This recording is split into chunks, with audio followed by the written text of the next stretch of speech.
Hi, this video is on how to solve question number 2 on 2021 AP Calculus AB exam. A pretty typical question on motion with one part that may be a little tricky, but everything else is pretty straightforward. We have two particles. The velocity of one is given for an interval in its initial position at t equals 0.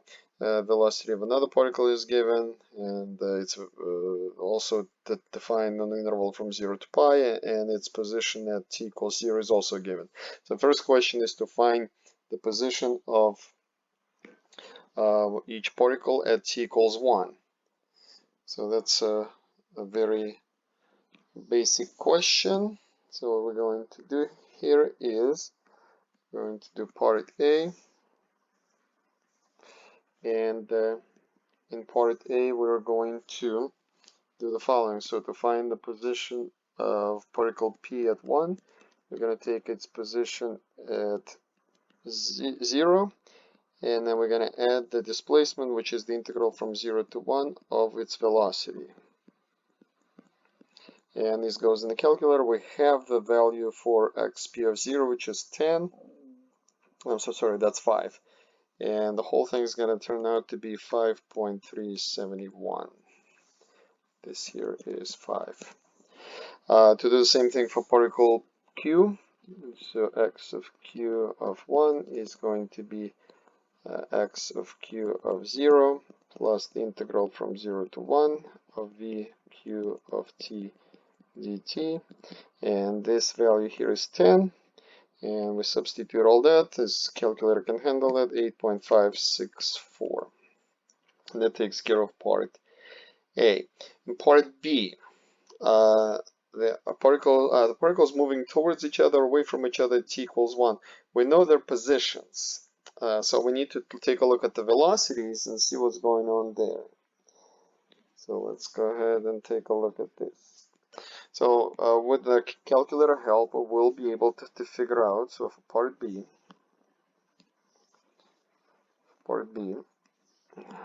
doesn't want to cooperate with me, we'll get it.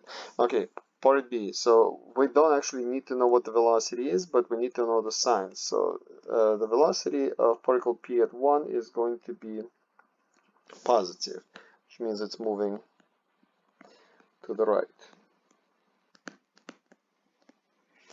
The velocity of particle Q at 1 is going to be negative, which means it's moving to the left.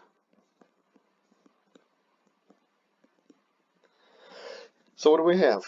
If you look at the positions, particle Q is located farther to the right, but it's moving to the left, and P is located farther to the left and moving to the right, which means they're going to be moving towards each other. We just need to write this explanation. So at t equals 1, particle P is farther to the left and moving to the right.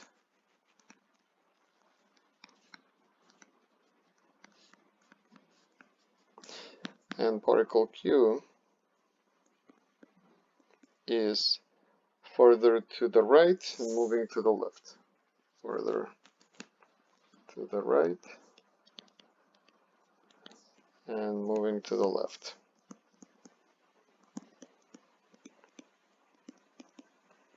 Hence they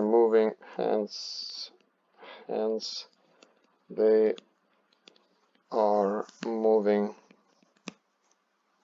towards each other.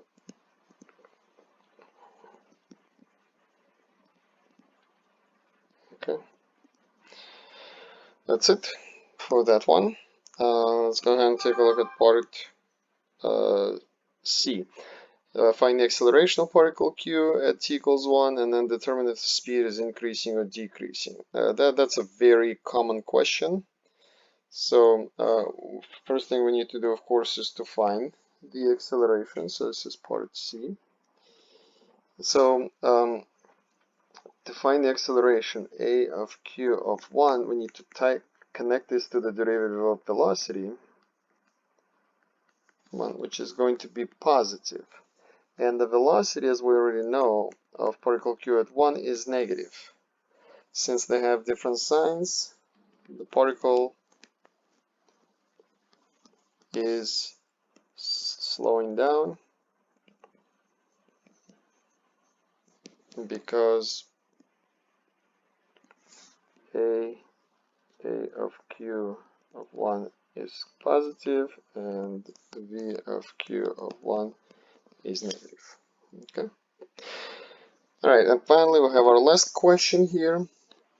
Let's take a look at that. Last question is, find the total distance traveled by particle P over the interval from 0 to pi. Very typical question. Please remember with finding distance traveled, so for that we would need to take the integral of the absolute value of velocity, unless of course you want to start looking at all the points where it changes direction.